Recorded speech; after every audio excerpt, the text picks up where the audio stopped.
That's how the story begins. With dust rising on a lonely frontier road as a terrified girl is dragged in front of the whole town, sold like property by her own mother. Everyone expects the mountain man to be cruel. Everyone expects the girl's life to be over the second he takes the reins. But the mountains hold secrets no one ever imagined. Because this man, he didn't buy her to hurt her. He didn't buy her for labor.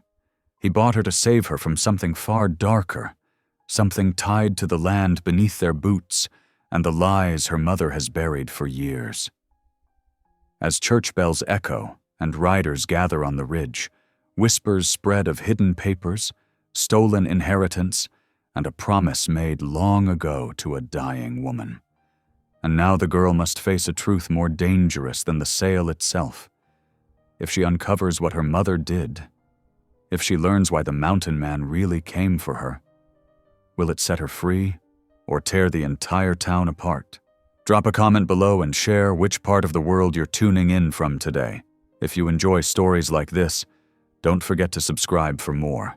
A cold dawn crept over the peaks as Cordelia Harrow startled awake to her mother's sharp voice cutting through the stillness. Her small bedroom, tucked beneath the eaves, held little more than a narrow bed and a washstand. The floorboards creaked beneath her feet as she hurried to dress, her fingers trembling as she fastened her worn cotton dress. "Cordelia, out here this instant!" Mara Harrow's command pierced through the thin walls. Cordelia's heart raced as she pinned her dark hair back neatly, checking her reflection in the spotted mirror. The face that looked back at her was round and soft, features her mother never failed to criticize. She grabbed her shawl, expecting another day of scrubbing floors at the general store, her usual punishment for whatever failing her mother had discovered. But when she stepped onto the front porch, her breath caught in her throat. The yard was filled with townspeople, their faces showing a mix of curiosity and discomfort in the gray morning light. Her mother stood at the center, straight-backed and proud in her fine dress, a satisfied smile playing at her lips. "There you are, finally," Mara announced, her voice carrying across the gathered crowd. "Always so slow, just like everything else about you." Cordelia wrapped her arms around herself, the morning chill seeping through her thin dress. Something was wrong, deeply wrong. This wasn't about store cleaning. "Friends and neighbors," Mara addressed the crowd, "you all know the burden I've carried these many years. A daughter who contributes nothing, who does nothing but eat through our winter stores with her endless appetite." She gestured dismissively at Cordelia. "Well, today that changes." Whispers rippled through the crowd. Cordelia's cheeks burned as she felt dozens of eyes upon her. Her mother's words struck like physical blows, each one landing with practiced precision. "I've arranged for her to be taken off my hands," Mara continued. "Silas Boone has agreed to take her, for a price, of course, though honestly I told him he'd be overpaying for such useless stock." The crowd parted as the sound of hoofbeats approached. Cordelia's heart nearly stopped as Silas Boone rode into view. She knew of him only through whispered stories, the mountain man who trapped in the high country, who came to town rarely and spoke even more rarely. He sat tall in his saddle, his face weathered and unreadable beneath his wide-brimmed hat. "Mr. Boone," Mara called out with false sweetness. "Right on time." Silas dismounted with fluid grace, his boots raising small clouds of dust as he approached. His clothes were trail-worn but clean, his bearing steady and controlled. He stopped before Mara, saying nothing, his dark eyes taking in the scene. "As discussed," Mara said, $20 for the girl, though I'm sure you'll find that far too generous once you've had to feed her for a week." She laughed, a sharp sound that made Cordelia flinch. Silas reached into his coat and withdrew a small leather pouch. Without a word, he counted out the coins into Mara's eager hand. When she began to argue about the price, suggesting he might want to pay less for damaged goods, he simply turned away from her, effectively ending the discussion. "Get your shawl," he said to Cordelia, his voice low and quiet. It was the first time she'd heard him speak.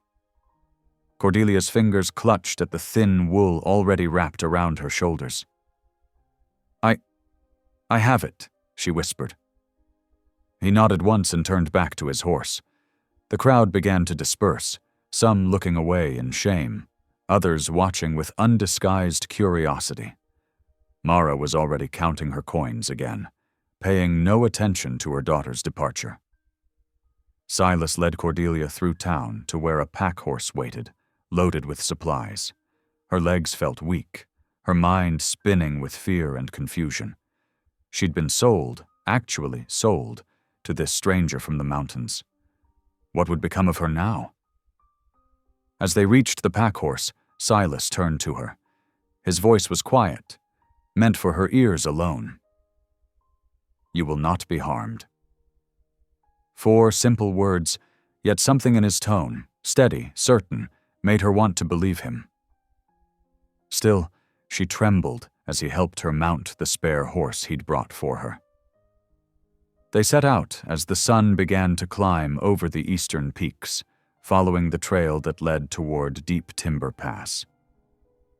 Cordelia rode behind Silas, watching his straight back, trying to make sense of this sudden change in her life. The morning warmed slowly as they climbed, sunlight filtering through the pines and casting dappled shadows on the path. Her mother's words echoed in her mind: useless, burden, endless appetite. They were familiar wounds, but today they cut deeper than ever. She'd been sold like cattle, her worth measured in coins.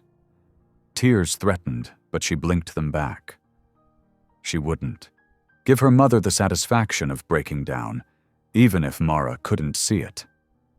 The horse's hooves made a steady rhythm on the rocky trail as they climbed higher into the mountains. Silas remained silent, though occasionally he would glance back to check on her. His face revealed nothing of his thoughts or intentions. The air grew cooler as they gained elevation, the pine scent stronger. Cordelia had never been this far into the mountains before. Her world had been confined to the town and its immediate surroundings, always under her mother's watchful eye. Now she was heading into unknown territory with a man she didn't know, whose reputation was built on silence and solitude. As the day wore on, her legs began to ache from the unaccustomed riding. The fear remained, but it was joined by physical discomfort and exhaustion. She hadn't eaten since the previous evening. Her mother had made sure of that, claiming she needed to start learning restraint. The sun was low in the west when Silas finally reined in his horse near a small clearing. "We'll camp here," he said, dismounting smoothly. He moved to help Cordelia down, his hands strong but careful as she slid from the saddle on shaking legs. The clearing was sheltered by tall pines with a small stream running nearby. Silas moved with practiced efficiency, unloading the pack horse and setting up camp. Cordelia stood uncertainly, unsure of what to do, what was expected of her. "Sit," Silas said, gesturing to a fallen log near where he was building a fire. "Rest. You're not used to riding all day." She sank down gratefully, watching as he worked. His movements were sure and economical, speaking of years spent in the wilderness. The fire caught quickly, and soon he was heating coffee in a battered tin pot. As darkness gathered under the trees, Cordelia's fear began to rise again. What would happen now? She was alone in the mountains with this stranger, completely at his mercy. Her mother's final cruelty might prove to be her undoing. But when Silas handed her a tin cup of coffee and a portion of beans and dried meat, his movements were careful to maintain space between them. He sat on the other side of the fire, his presence somehow both watchful and respectful. The food was simple but filling, and Cordelia realized how hungry she'd been. She ate slowly, half expecting to be criticized for each bite, but Silas paid no attention to her eating. He simply tended the fire and drank his coffee, his silence no longer seeming threatening, but almost comfortable. The stars emerged overhead, visible through gaps in the pine boughs. The night air grew sharp with cold, but the fire provided enough warmth. Cordelia pulled her shawl tighter, watching the flames dance and trying to imagine what tomorrow would bring. Her whole life had changed in the space of a morning. She'd been sold by her own mother, taken from the only home she'd known, and led into the mountains by a stranger. Yet somehow, despite everything, she felt an unfamiliar sensation growing beneath her fear and uncertainty, a tiny spark of something that might have been hope. Silas's words from earlier came back to her. "You will not be harmed." As she watched him across the fire, his face thoughtful in the flickering light, she found herself wanting to trust those words, wanting to believe that perhaps this forced departure from her mother's house might not be the disaster it had first appeared. The fire crackled, sending sparks up toward the stars, and Cordelia wrapped herself more tightly in her shawl. Whatever tomorrow might bring, at least for this moment, she was warm, fed, and free from her mother's cutting words. It wasn't much, but it was something to hold on to as the mountain night settled around them. The afternoon sun cast long shadows through the pines as Silas guided their horses off the main trail. He led them down a gentle slope toward the sound of running water, the pack horses' bells tinkling softly with each careful step. Cordelia followed, her muscles aching from hours in the saddle. "Creek's just ahead," Silas said, his voice carrying easily in the quiet forest. "Good spot to rest for the night." They emerged into a small clearing nestled against a rocky outcrop. A creek burbled nearby, its clear water catching the late sunlight. Pine needles carpeted the ground, and a natural hollow in the rock face offered shelter from the wind. Silas dismounted smoothly and moved to help Cordelia down from her horse. His hands were steady and impersonal as he supported her weight, stepping back as soon as she found her footing. Her legs trembled from the unfamiliar riding, and she steadied herself against the horse's warm flank. "Need to unpack before dark," Silas said, already moving to the pack horse. He began loosening the ropes that secured their supplies. Cordelia stood uncertainly, watching him work. In town, hesitation meant sharp words and sharper consequences. She stepped forward, hands raised to help, bracing for his irritation at her slowness. But Silas simply handed her a rolled blanket, his movements unhurried. "Set this by the rock face," he said. "That's where we'll build the fire." She carried the blanket to the spot he'd indicated, surprised by the lack of criticism. When she returned, he passed her more items: cooking supplies, food sacks, basic camp gear. Each time his instructions were clear and calm, nothing like her mother's biting commands. As they worked, the sun sank lower behind the mountains. Silas efficiently arranged stones in a circle and built a fire, the flames catching quickly in the dry pine needles he'd gathered. The familiar scent of wood smoke rose into the cooling air. "Sit," he said, gesturing to a fallen log he'd rolled near the fire. He spread the blanket he'd had her carry earlier across it. "Rest a spell." Cordelia perched tentatively on the log, watching as Silas moved about the camp with practiced ease. He hung a small iron pot over the fire and began preparing their supper, explaining each step as he worked. "Bean pot's been soaking since morning," he said, adding water from his canteen. "Salt pork adds flavor." He cut thick slices from a wrapped package, dropping them into the pot. "Coffee'll be ready soon." The domestic normalcy of his actions slowly began to ease some of Cordelia's tension. She wasn't sure what she'd expected. Violence, perhaps, demands. the kind of controlling behavior she'd grown up with. Instead, Silas maintained a respectful distance, his manner almost gentle. A long, mournful howl echoed through the trees. Cordelia jumped, her heart racing. The sound came again, closer this time, accompanied by answering calls. "Just wolves," Silas said calmly, stirring the beans. "They won't come near the fire. Nothing to fear." His steady presence helped quiet her panic. The wolves' song continued, but it seemed less threatening now, just another voice in the gathering night.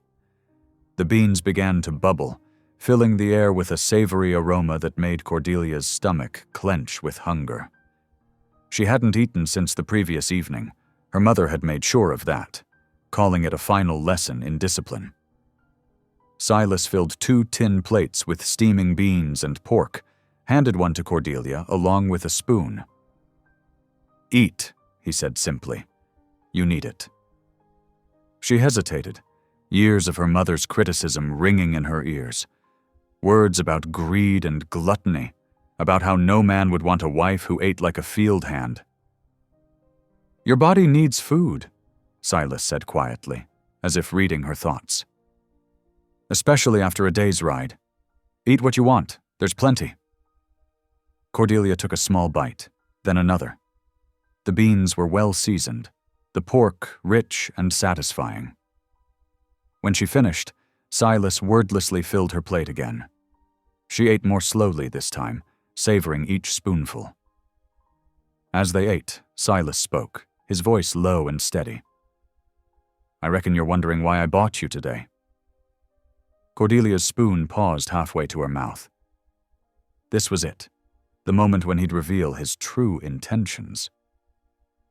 "I didn't buy you for labor," he continued, looking into the fire rather than at her. "And I didn't buy you for companionship neither. I bought your freedom from Mara's cruelty, that's all." She stared at him, unable to process his words. Freedom? The concept seemed as foreign as the mountain peaks surrounding them. "I don't understand," she whispered. "You will," he said simply. "For now, know that you're safe here. No one's going to hurt you anymore." Cordelia wanted to believe him, but years of experience had taught her that kindness always came with a price. She looked down at her plate, confusion warring with hope in her chest. As the night deepened, Silas cleared away the supper things and built up the fire. He arranged a simple lean-to against the rock face, using canvas and branches. "You'll sleep there," he said, spreading her blanket inside. "I'll be out here by the fire." The fuss arrangement startled her. She'd assumed. But no, Silas was already laying out his own blanket on the far side of the fire, clearly intending to sleep under the stars. As she prepared for bed, something caught her eye. A small wooden token hung from Silas's belt, partially hidden by his coat.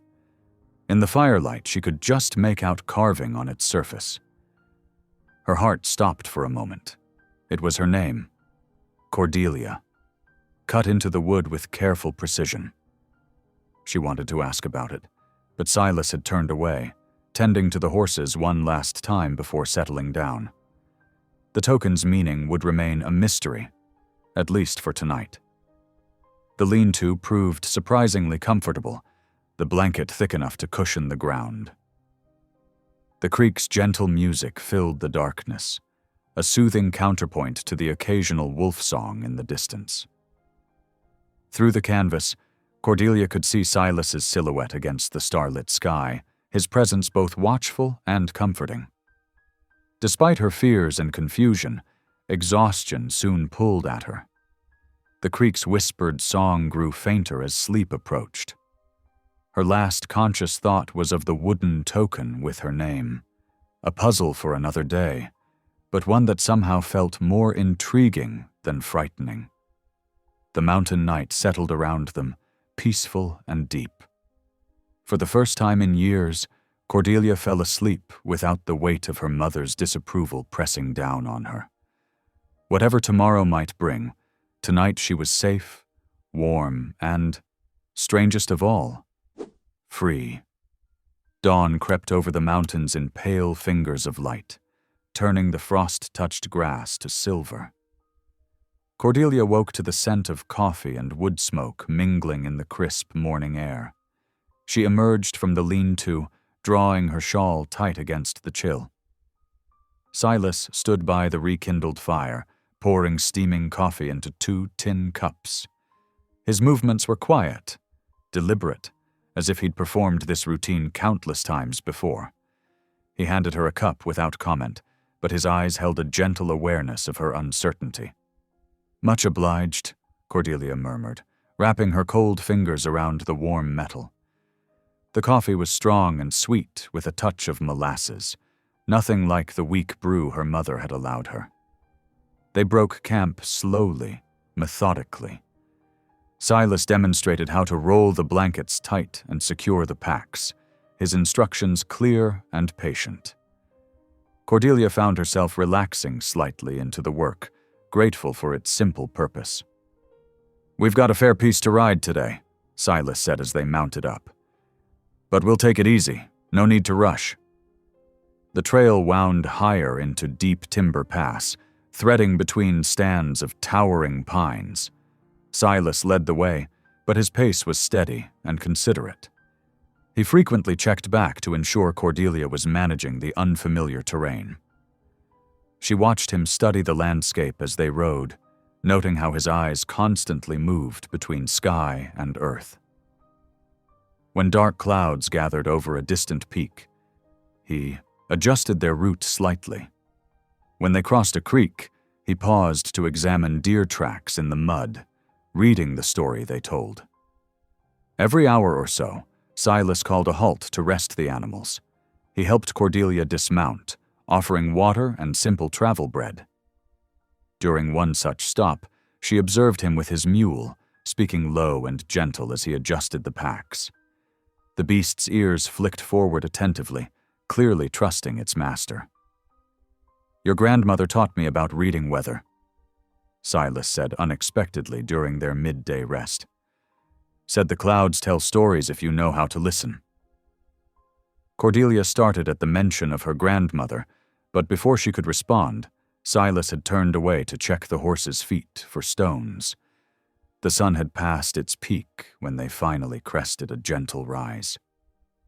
Below them, nestled in a protected hollow beneath towering firs, stood a modest cabin. Smoke curled from its stone chimney, and a small corral stood empty beside it. "Home," Silas said simply, leading them down the slope. Cordelia studied the structure as they approached. The cabin was well built, if humble. Squared logs carefully chinked against the weather, a proper shake roof, glass in the 2 small windows. A stack of split wood stood neatly against one wall, and she spotted an herb garden, though autumn had left it bare. Silas helped her down from her horse, then quickly saw to the animals. Cordelia stood uncertainly by the cabin's door, expecting to find a rough bachelor's dwelling inside.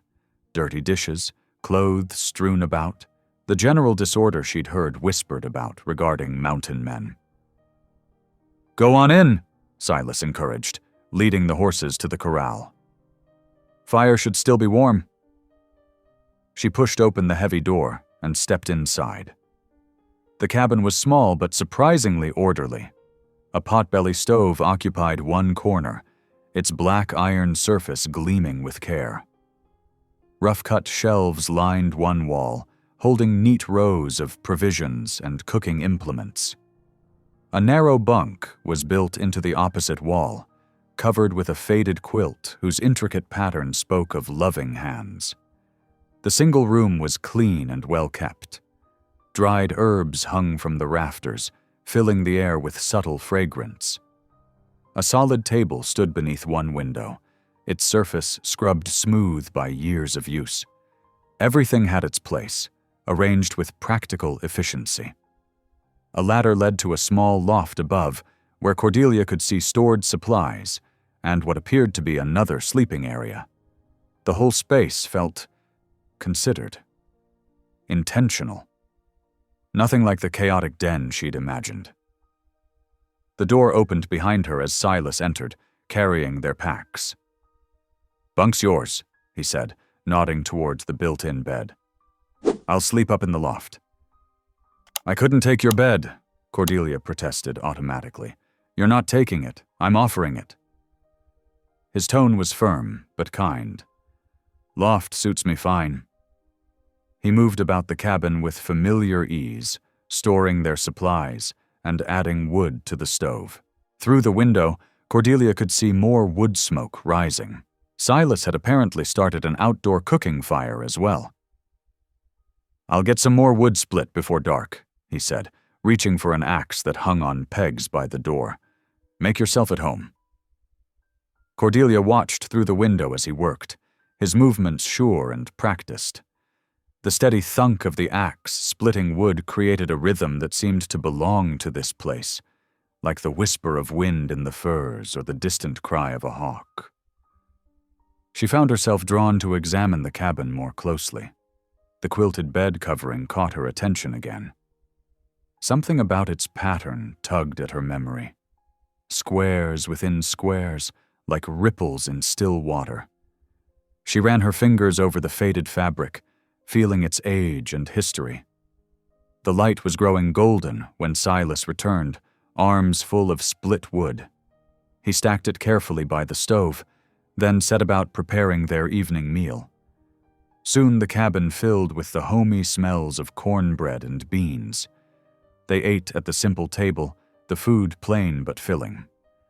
Cordelia noticed Silas seemed to be gathering his thoughts, as if preparing to speak. Finally, he set down his spoon and looked at her directly. "I knew your grandmother," he said quietly. "Elowyn Harrow." Cordelia's breath caught. She hadn't heard her grandmother's name spoken aloud in years. Her mother had forbidden it.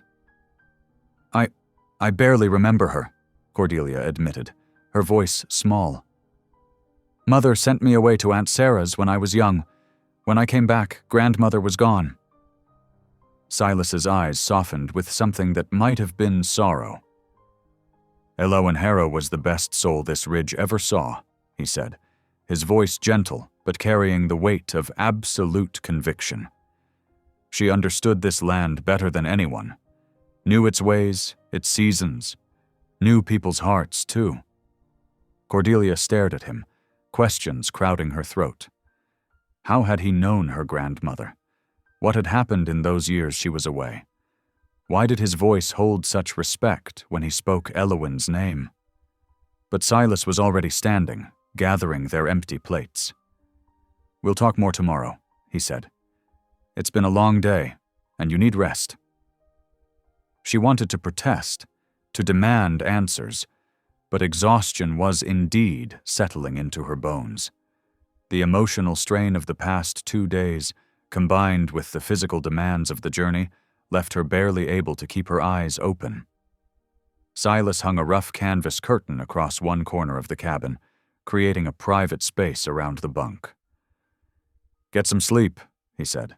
"You're safe here." Cordelia lay down on the bunk, pulling the mysterious quilt around her. Through the cabin's walls, she could hear the night sounds of the mountain, the soft nickering of horses, the whisper of wind in the firs, the occasional call of an owl. Questions about her grandmother swirled in her mind, but they were softened by fatigue. Above, she could hear Silas settling into the loft, his movements careful and quiet.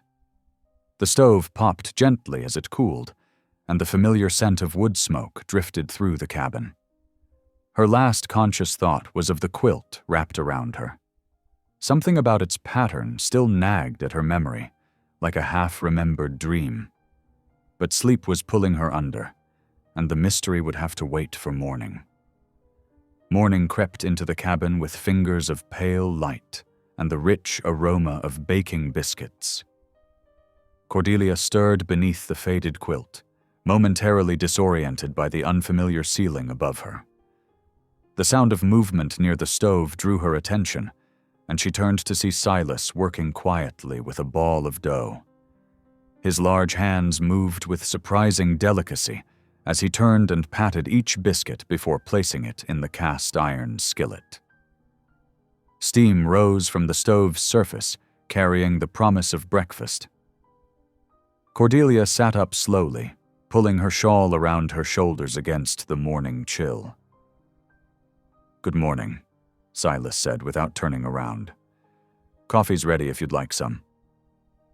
A tin cup sat waiting on the table, wisps of steam rising from its dark surface. Cordelia wrapped her fingers around its warmth, watching as Silas continued his work at the stove. Morning light filtered through the cabin's small windows, catching dust motes in its beams and highlighting the silver at his temples. Soon, fresh biscuits joined a plate of salt pork on the table. They ate in comfortable silence, the cabin gradually warming as the sun rose higher. Cordelia noticed Silas seemed preoccupied, his eyes distant as he finished his coffee. Finally, he pushed his empty plate aside and met her gaze. "There's something you need to know," he said quietly. "About your grandmother. About why you're here." Cordelia's hands stilled on her cup. Silas's expression was serious, touched with what might have been sadness. "I loved her," he said simply. "Your grandmother, Elowen. Not just as a friend or neighbor. I loved her with everything I had." The words hung in the air between them. Cordelia stared at him, trying to reconcile this revelation with her dim memories of her grandmother. She was... Silas paused, searching for words. "She was the kindest soul I ever knew. Courageous too in her quiet way, but she carried a sorrow in her that never quite left her." He stood and moved to the ladder leading to the loft. "She asked something of me before she died. Made me promise." His voice was rough with memory as he climbed up and retrieved something from above. When he returned to the table, he carried a small wooden chest, worn smooth with age.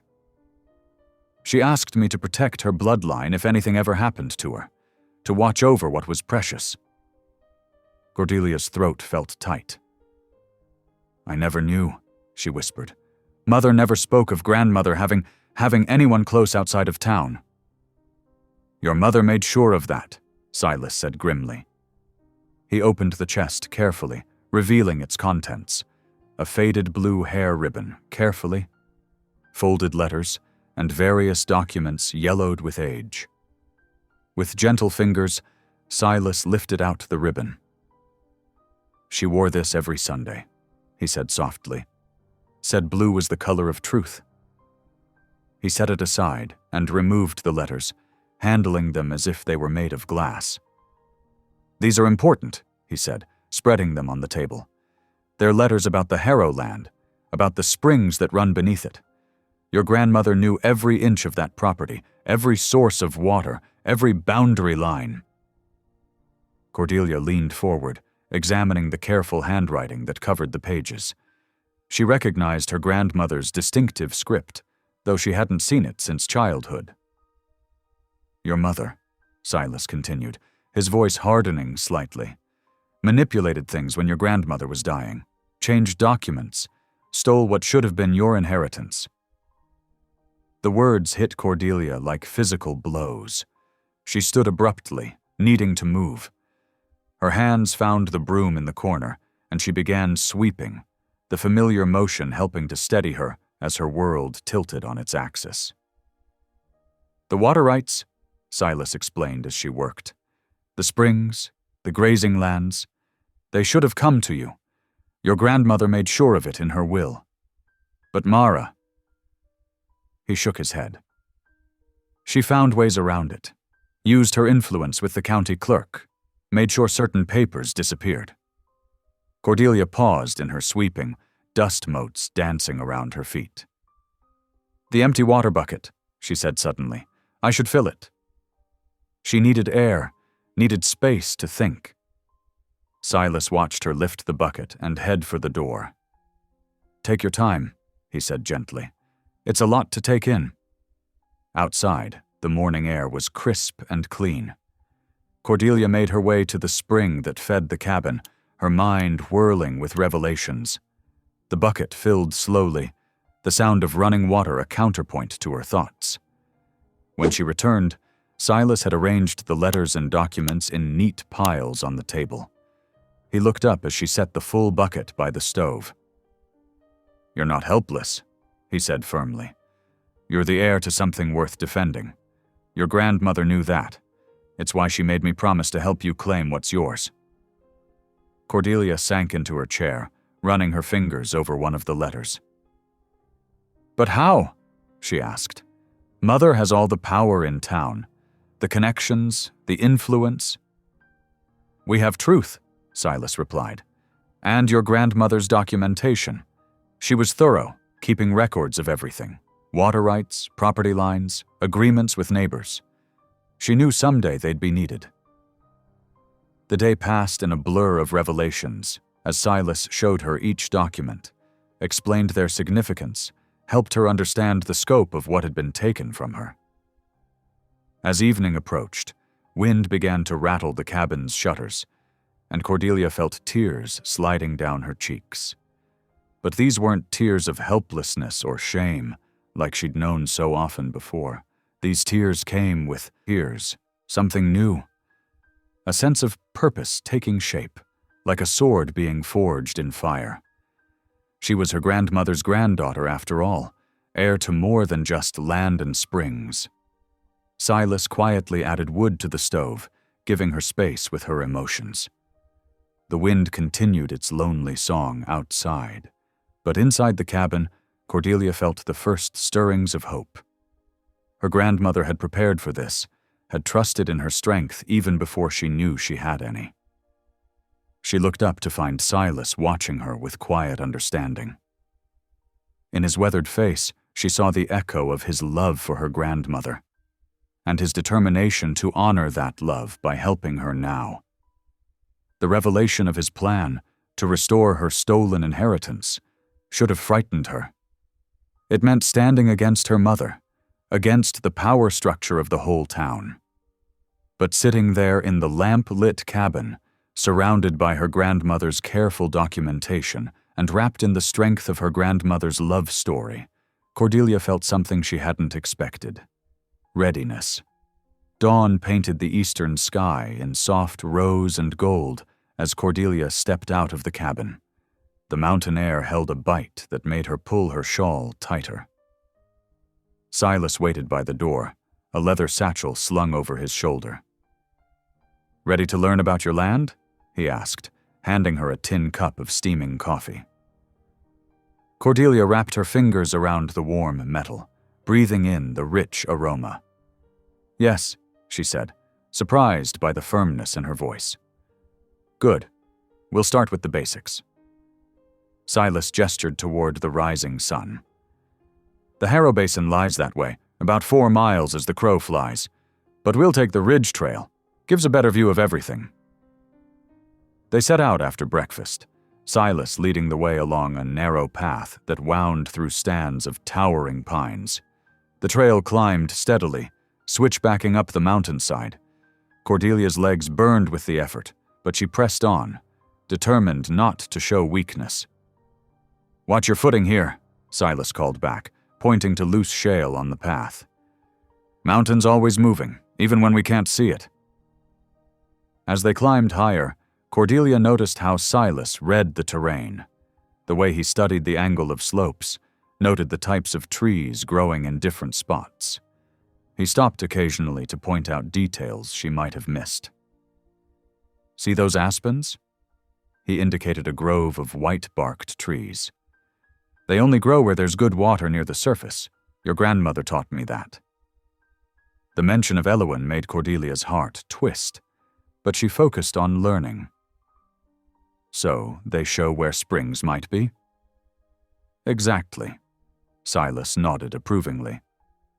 "You've got to know how to read the signs if you want to understand what makes land valuable." By mid-morning, they reached a rocky outcrop near the ridgetop. Silas helped Cordelia scramble up the last few feet, then gestured at the vista spread before them. The Harrow Basin stretched below, a natural bowl cradled by mountains on 3 sides. "Now," Silas said, pulling a spyglass from his satchel, "let me show you what your grandmother protected all those years." He pointed out features as Cordelia looked through the glass. "That dark patch to the northeast, that's your best grazing land. Sweetgrass grows there year-round because of underground springs. And see that line of cottonwoods? Follows an old creek bed. Water's mostly underground now, but it's still there." Cordelia tracked each location carefully, trying to fix them in her memory. "What about those lighter patches?" "Mineral deposits," Silas explained. "Silver-bearing quartz. Not enough for a proper mine, but valuable all the same. Your grandmother knew every vein in these hills." They spent another hour on the ridge, while Silas explained how the land's features connected, how water flowed underground, where the best soil collected, which slopes caught the most sun. Cordelia absorbed it all, finding unexpected comfort in this practical knowledge. Around noon, they descended to a small pool formed where a massive pine had fallen, its roots tearing up an underground spring. Silas unwrapped bread and dried meat from his satchel, and they sat in the dappled shade to eat. "Time for your next lesson," Silas said after they'd finished. He pointed to scattered tracks in the mud near the pool. "What do you see?" Cordelia studied the marks. "Animal tracks? They look like elk, maybe?" "Good eye, but look closer. What else do they tell you?" She frowned, examining the prints more carefully. "They're going in different directions, all scattered about. And what might that mean?" "Something scared them?" Cordelia ventured. Silas smiled. "Now you're reading the earth. Elk don't scatter unless they're startled. Probably a mountain lion passed through early this morning. Learning to read signs like this, it's not just about tracking game. It's about knowing what's happening on your land." He showed her other signs, how certain grasses indicated soil quality, why some trees grew twisted while others grew straight, what different bird calls meant. Each detail built upon the others, creating a deeper understanding of the landscape. The afternoon sun was westering when they finally returned to the cabin. Cordelia's feet ached, but her mind felt sharper, more focused than it had in years. "Not done learning yet," Silas said, leading her to the woodpile. "A mountain cabin needs constant tending. First lesson, proper kindling." He demonstrated how to stack the wood. Smaller pieces at the bottom, larger ones arranged above to allow airflow. Cordelia practiced until her hands were sore and blistered, but each successful stack filled her with quiet pride. "Now the stove," Silas continued. "It's the heart of any cabin. Needs to be fed right, cleaned regular, damper adjusted just so." He walked her through each step, patient with her questions, steady with his answers. As evening approached, Cordelia prepared their supper, while Silas brought out several rolled maps and documents. After they'd eaten, he spread them across the table. "Water rights," he explained, pointing to various markings on the maps. "Out here, they're as important as the land itself, sometimes more so." He showed her how claims were marked, how watercourses were documented, where official boundaries lay. "These are legal deeds," he said, indicating one set of papers. "Notice the proper seals, the witness signatures, the filing dates." Then he pulled out another document. "And these are the kind of claims your mother's been filing. Look similar, but see how the dates don't quite match? How the signatures are just a little too neat." Cordelia leaned closer, studying the differences. "How did she get away with it?" "Money talks," Silas said grimly, "and your mother knows how to make it whisper in the right ears, but proper documentation speaks louder if you know how to use it." Night settled around the cabin as they continued studying the maps and documents. Oil lamps cast warm light across the table, while Cordelia absorbed everything Silas taught her. Proper filing procedures, how to verify claims, which officials needed to see what documentation. Finally, as the hour grew late, Cordelia voiced the question that had been building all day. "Can I really fight her? My mother has so much influence in town." Silas was quiet for a moment, his weathered face thoughtful in the lamplight. Then he met her eyes steadily. "With truth on your side, yes." The simple conviction in his voice settled something in Cordelia's chest. She looked down at her blistered hands, then at the maps spread before her. Each blister earned, each fact learned. They were small steps, but they were carrying her forward. Through the cabin's window, stars wheeled above the mountain peaks. Cordelia thought of her grandmother, who had loved this land enough to document every detail, who had trusted her enough to leave this legacy. For the first time, she felt truly worthy of that trust. The day's lessons had given her more than just knowledge. They had given her a foundation to stand on. Tomorrow would bring more learning, more challenges. But tonight, she knew. She was no longer the helpless woman her mother had tried to sell away. She was becoming something else.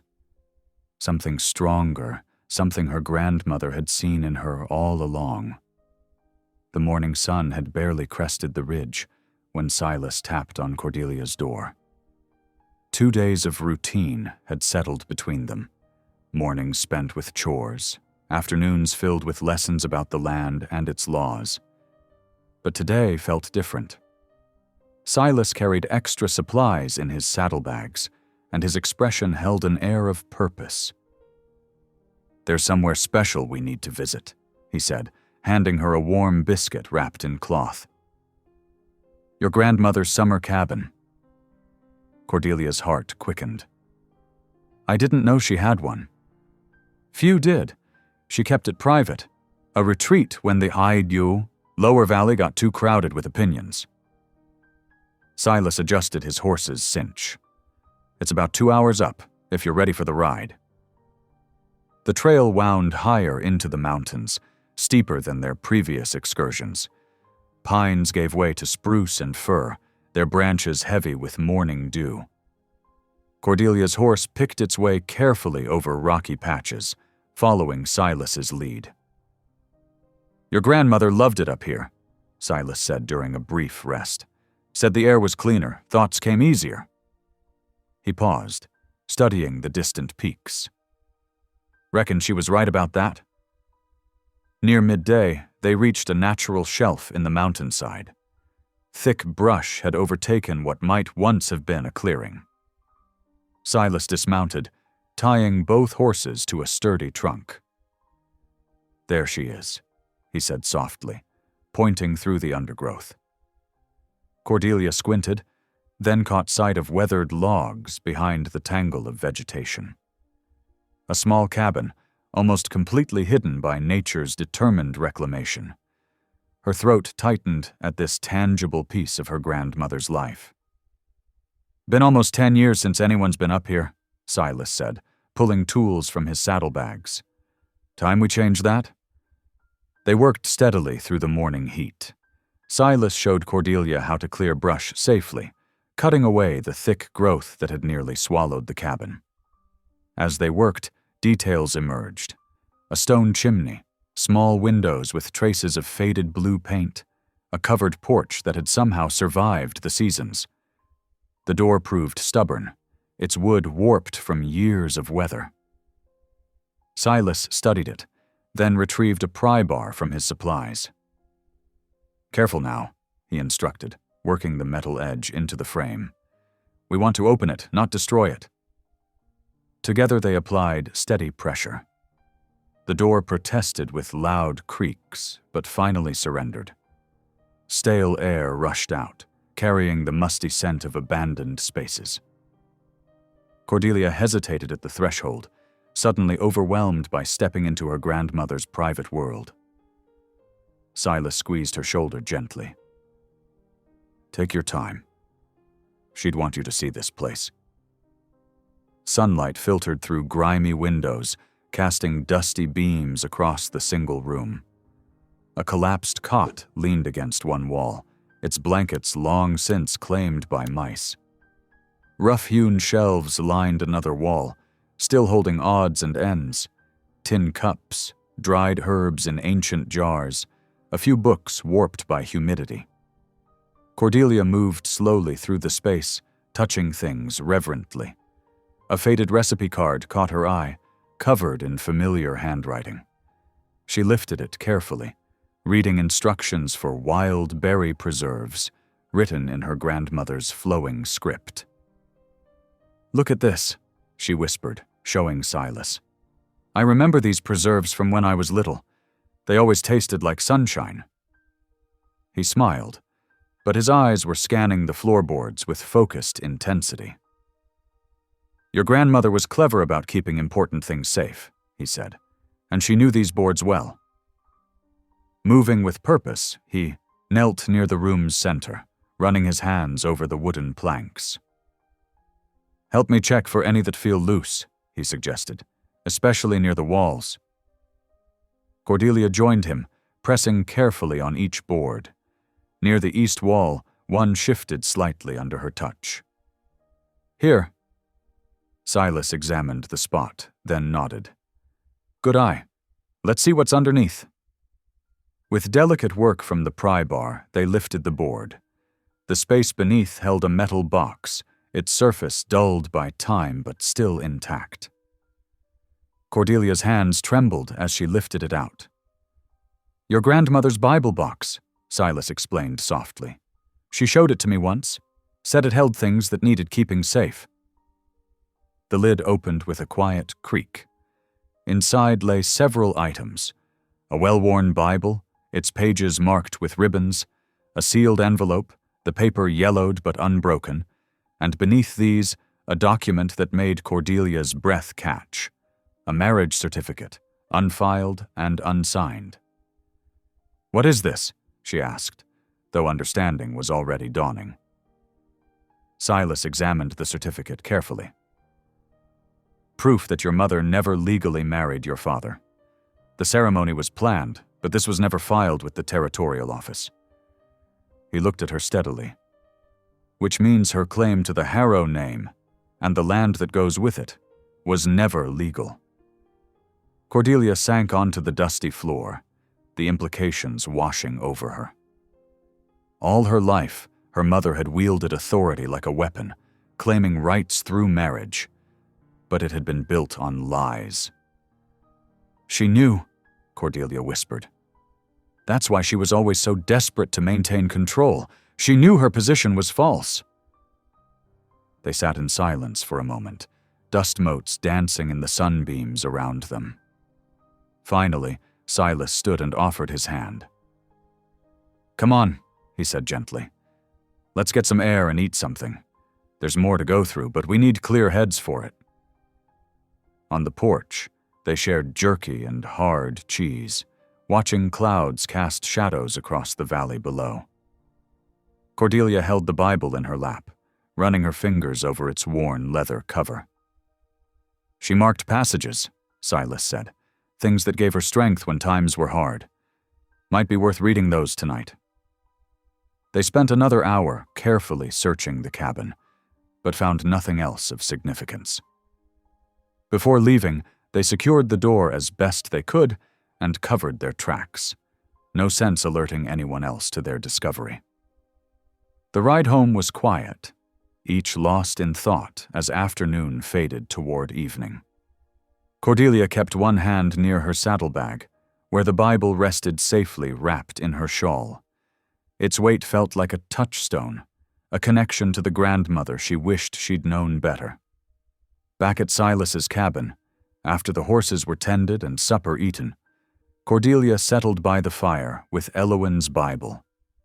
Its pages opened naturally to well-read sections, and she found verses marked with shaky pencil lines. Words about justice, about standing firm in truth, about the strength found in righteous causes. In the margins, her grandmother's handwriting offered brief prayers and observations. Near one underlined passage about courage, Elowen had written, "For my dear girl, when she needs to remember who she is." Cordelia traced the words with her finger, feeling tears warm her cheeks. Her grandmother had known this day might come, had prepared for it, left guidance behind. The truth had waited patiently in that mountain cabin, ready to be found when needed most. Outside, night settled over the mountains like a heavy blanket. Inside, Cordelia read by lamplight, absorbing her grandmother's wisdom one marked verse at a time. Each word felt like a step toward something solid, something true. The ground beneath her had indeed shifted today, but instead of feeling unstable, she felt as though she was finally standing on firm foundation. Morning sunlight streamed through the cabin's small window, casting a warm rectangle across the rough-hewn table where Cordelia sat with Elowen's letters spread before her. Each page revealed more of her grandmother's gentle wisdom and fierce determination to protect the land. In the margins of her Bible, carefully penciled notes spoke of faith, perseverance, and the sacred duty of stewardship. Above her, wooden boards creaked as Silas worked on the loft's trapdoor. Cordelia glanced up at the sound of his measured hammering, then returned to a particularly moving passage her grandmother had marked. "The land speaks to those who listen with patience," Elowen had written. "Its waters tell stories older than any of our struggles." The steady rhythm of Silas's work provided a comfortable backdrop as Cordelia traced her finger beneath her grandmother's flowing script. Dust motes danced in the sunbeams while she absorbed the words, feeling closer to Elowen with each letter she read. "How are those readings coming along?" Silas called down, pausing in his repairs. "They're like having her here," Cordelia replied softly. "I wish I'd known her better." The hammering stopped completely. "You're more like her than you know," Silas said. "Got the same quiet strength about you." Cordelia smoothed the wrinkled paper beneath her hands, not quite believing him, but wanting to. The morning passed peacefully as she studied while Silas worked, until the smell of warming beans announced lunchtime. Silas descended the ladder, wiping sawdust from his hands. "That ought to hold now," he said, gesturing at the repaired trap door. "No more drafts coming down from up there." They sat together at the table, sharing the last of yesterday's biscuits and a pot of beans. Cordelia had noticed how Silas always served her first, always made sure she had enough before taking his own portion. Such simple kindnesses still caught her off guard. "Tell me more about her," Cordelia said, breaking a biscuit in half. "About Grandmother Elowen." Silas chewed thoughtfully before answering. "She was the kind of person who made others want to be better," he said finally. "Had a way of seeing straight to the heart of things, but never with judgment, just understanding. I remember her garden," Cordelia offered, "the way she'd sing while tending it." She paused, her voice growing smaller. "Mother forbade me from visiting after a while. Said grandmother would fill my head with nonsense." Silas's face darkened briefly. "Your mother feared what she couldn't control," he said, "and Elowen was beyond controlling." Cordelia pushed her beans around her plate. "I should have stood up to Mother years ago," she whispered. "Should have been stronger." "Now that's not fair to yourself," Silas said firmly. "Courage doesn't bloom overnight. Takes root slow and steady like a mountain pine. Your grandmother knew that. It's why she left these things for you to find when you were ready." His words settled over Cordelia like a warm blanket. She had spent so long believing her mother's cruel assessments that kindness still felt foreign, almost dangerous to accept. After they finished eating, Silas stood and reached for his hat. "There's something else you need to see," he said. "Best we ride out while the light's good." They saddled their horses under the early afternoon sun. Cordelia had grown more confident in her riding over the past days, finding comfort in the steady movement beneath her. Silas led them away from the cabin, following a narrow trail that wound through stands of thick spruce. The air grew cooler as they climbed, heavy with the scent of pine needles and earth. Silas pointed out landmarks as they rode, rock formations, game trails, the distant glint of what might have been another cabin's window. He taught as they traveled, sharing the land's stories as naturally as breathing. About an hour into their ride, the trees thinned to reveal a striking view of the valley below. Silas reined his horse to a stop beside what looked like a deep scar in the earth. "This here," he said, gesturing at the dried creek bed cutting through the landscape. "Used to feed the Harrow Springs. Ran steady most of the year. Kept your grandmother's water rights strong." Cordelia dismounted carefully, approaching the empty channel. Dead leaves had collected in its depths, but she could still see how water had shaped the stones, worn smooth paths through the soil. "What happened to it?" she asked, though she suspected she knew. "Railroad syndicate's been diverting water upstream," Silas explained, his voice grim. "They're aiming to claim all the water sources in this territory. Without documented rights, folks lose their land once the water dries up." Cordelia felt the weight of understanding settle in her chest. This wasn't just about her mother's cruelty or her own inheritance. This was about something larger, about protecting what her grandmother had fought to preserve. "The springs on our land," she said slowly. "They're still flowing?" Silas nodded. "For now, your grandmother knew their value, kept detailed records of the water rights, which is part of what's in those papers we found." He paused, studying her face. "Railroad's been trying to buy up every piece of land with reliable water. Your mother's been holding out, but not for the right reasons." They remounted and rode on, Cordelia's mind churning with this new information. The afternoon sun cast long shadows through the trees as Silas showed her other key parts of the property.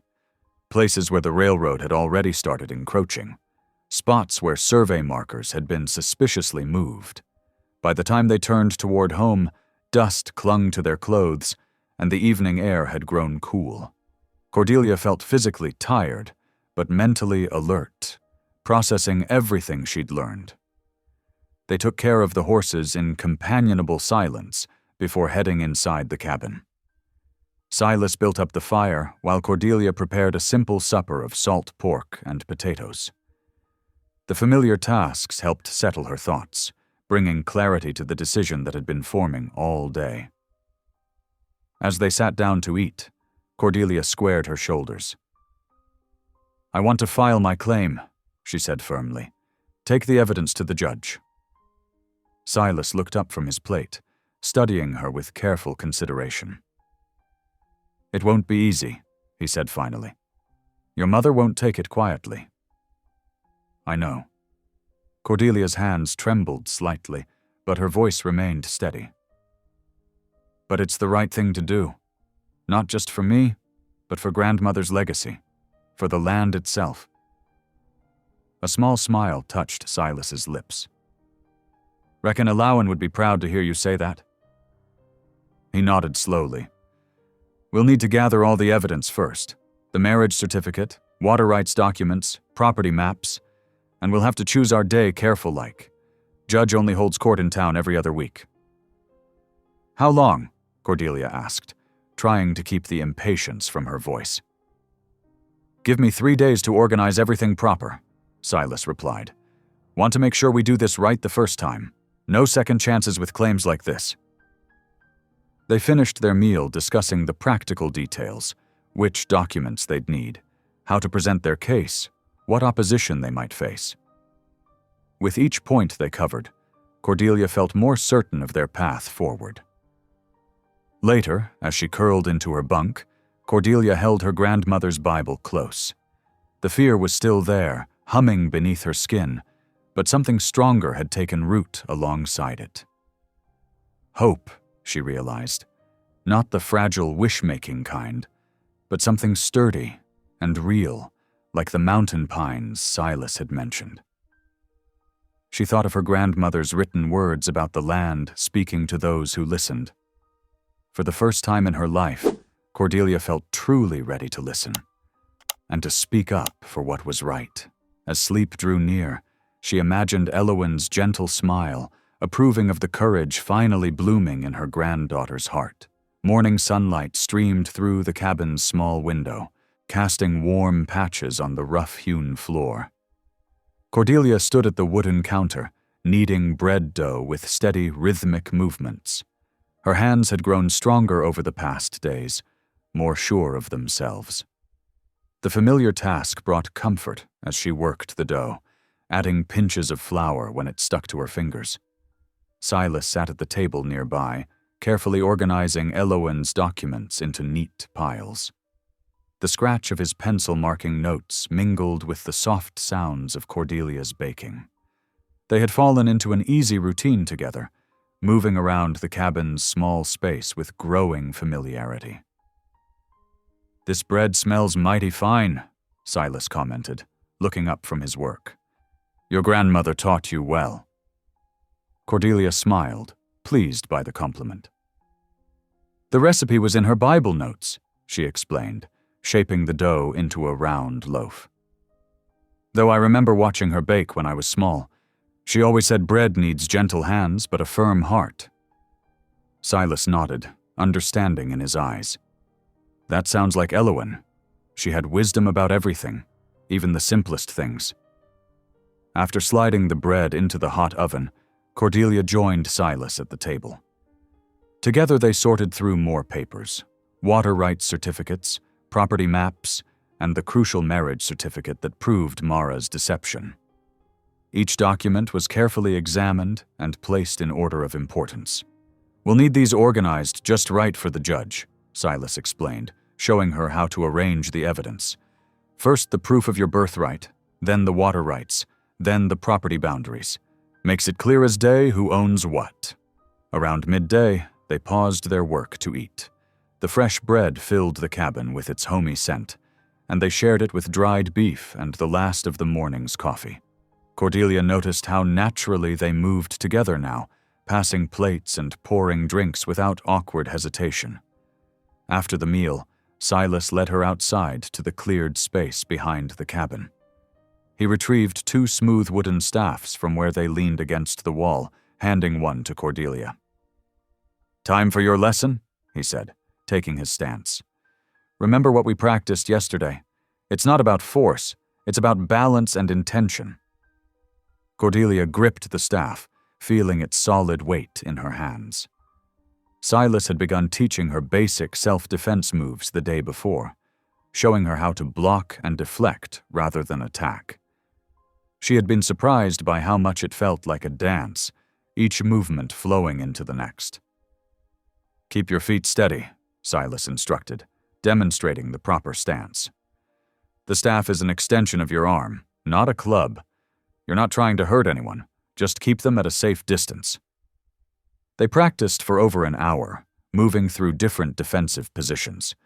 Sweat beaded on Cordelia's forehead as she repeated the movements, but she didn't complain. There was something empowering about learning to protect herself, even if she hoped she'd never need to. "Well done," Silas said finally, lowering his staff. "You're getting the hang of it faster than most would." Cordelia wiped her brow with her sleeve, pleased by the praise.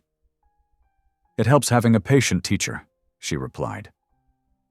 The afternoon found them back at their tasks, Silas mending a torn saddle, while Cordelia darned socks and catalogued more documents. The peaceful routine felt like a blessing after years of Mara's constant criticism and demands. Here, work was shared equally, and rest was given freely. As evening approached, Silas went to chop more wood while Cordelia prepared their supper. The steady thunk of the axe provided a rhythm to her cooking, and she found herself humming one of Eowyn's old hymns.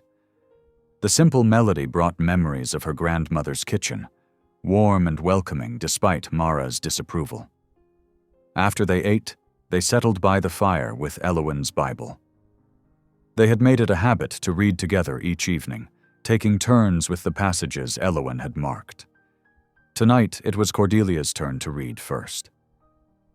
"Be strong and of good courage," she read, her voice growing stronger with each word. "Fear not, nor be afraid of them. For the Lord thy God, he it is that doth go with thee. He will not fail thee, nor forsake thee." The familiar words took on new meaning now, speaking to her current situation.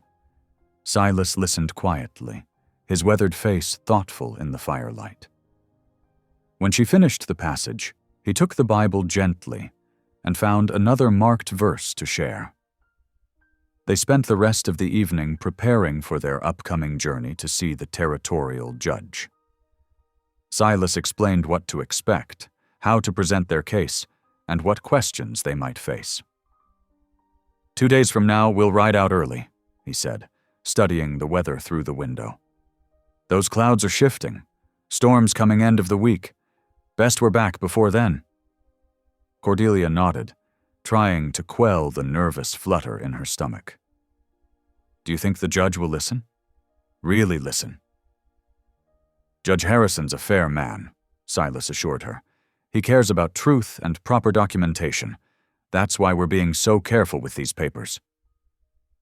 As they prepared for sleep, Silas suddenly remembered something.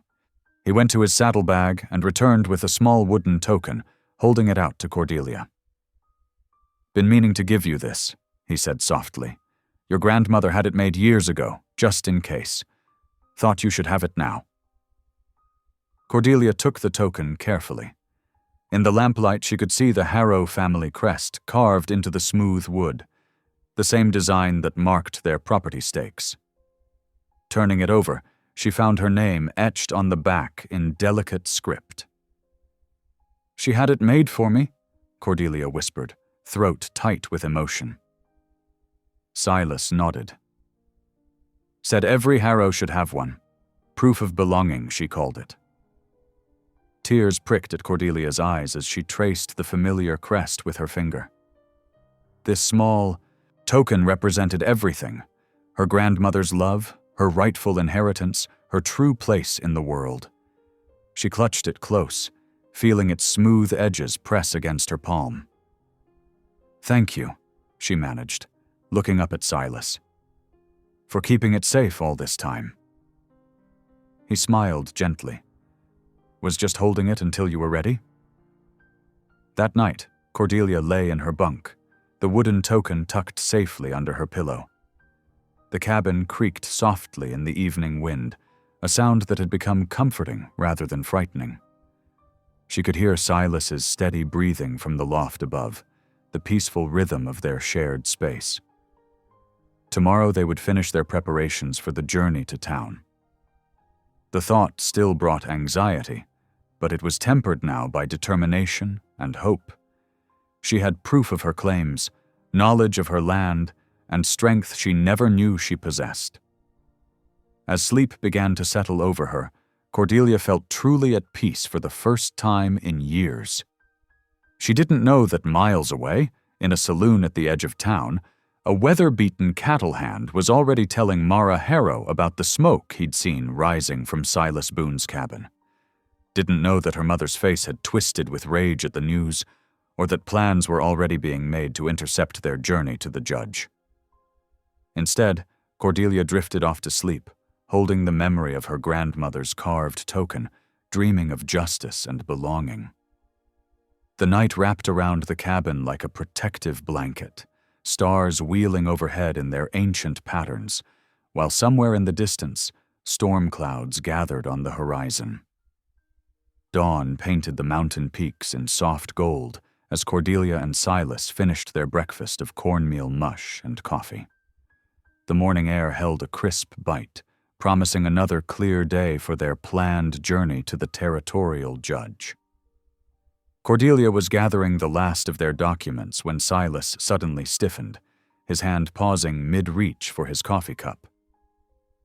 Something ain't right, he murmured, moving to the window. Cordelia's heart skipped. What is it?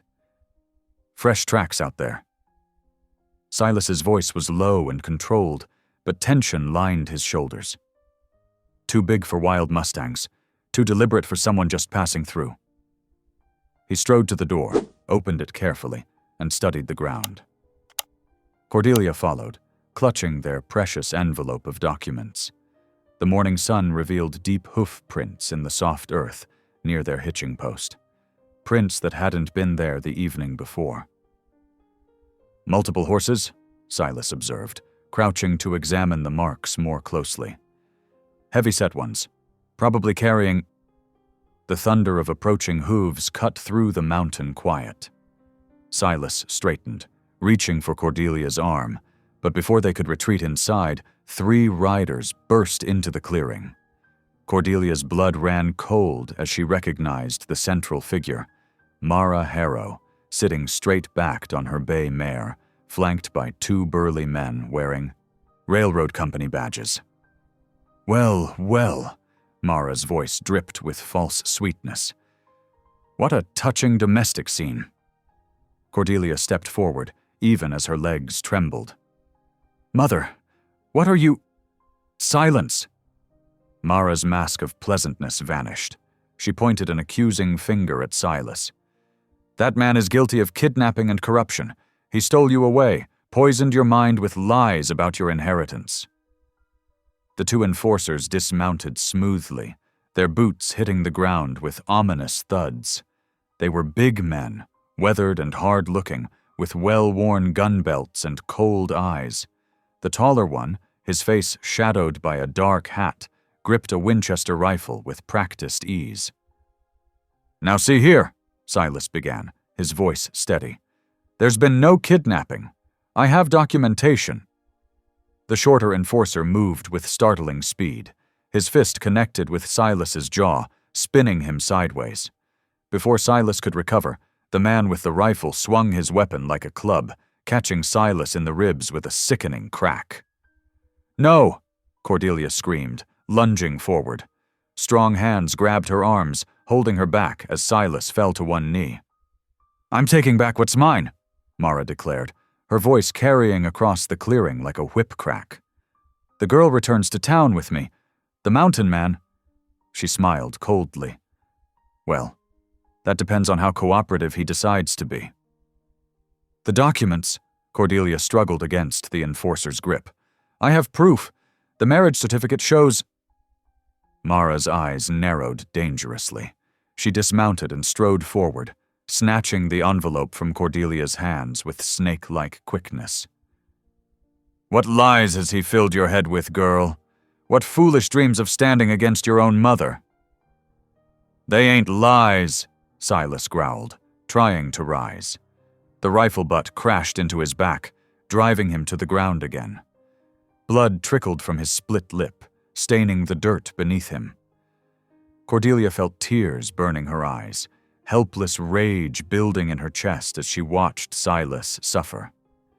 The enforcer holding her started dragging her toward a waiting wagon she hadn't noticed before, its bed filled with fresh straw, clearly prepared for this very purpose.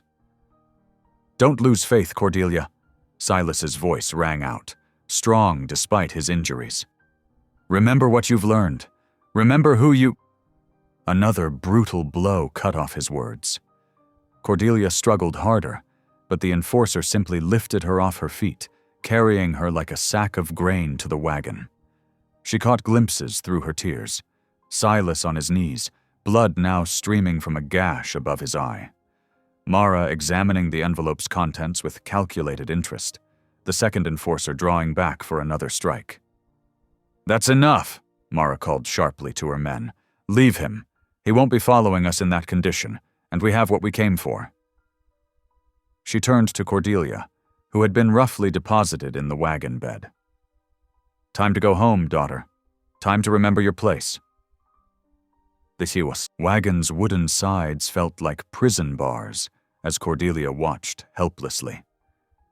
Silas managed to raise his head, meeting her eyes with a gaze full of determination despite his injuries. His lips moved, forming words she couldn't hear over the creak of wagon wheels starting to turn. Dust billowed up as they began moving, obscuring her last view of the cabin, of Silas collapsed in the dirt, of the life and hope she'd finally found slipping away like morning mist. The wagon rattled down the mountain path, each jolt a reminder of her powerlessness. Behind them, Mara rode tall in her saddle, triumph evident in every line of her posture. Cordelia huddled in the straw, her grandmother's wooden token still hidden in her bodice, the only remnant of her brief taste of freedom. The morning sun seemed colder now, the familiar trail back to Larkspur Ridge stretching before them like a path into darkness. With every turn of the wheels, the distance between her and Silas grew greater, leaving only dust and dread in their wake. Her mother's voice drifted back, sharp with satisfaction. "I told you no one would want you, girl. No one except your own mother. Best you learn that lesson well this time." Cordelia pressed her hands to her ears, trying to block out the words, trying to hold on to the strength she'd found in these past days. But as the wagon continued its inexorable journey downward, fear and uncertainty crept back in like old, unwelcome friends. The last thing she saw, looking back through tears, was a thin trail of smoke rising from Silas's cabin chimney, growing fainter and fainter until it disappeared completely behind the towering pines. The wagon's final jolt announced their arrival at the Harrow house. Cordelia's muscles ached from the rough journey, but the physical discomfort paled against the crushing weight in her chest. 2 pairs of calloused hands hauled her from the wagon bed. Her feet barely touched the ground before they were marching her toward the familiar whitewashed walls she had hoped never to see again. Mara swept ahead of them up the porch steps, her skirts rustling with authority. "Take her to her room," she commanded, producing a ring of keys from her pocket. "I've had it properly prepared." Cordelia's breath caught as they pushed her through the doorway.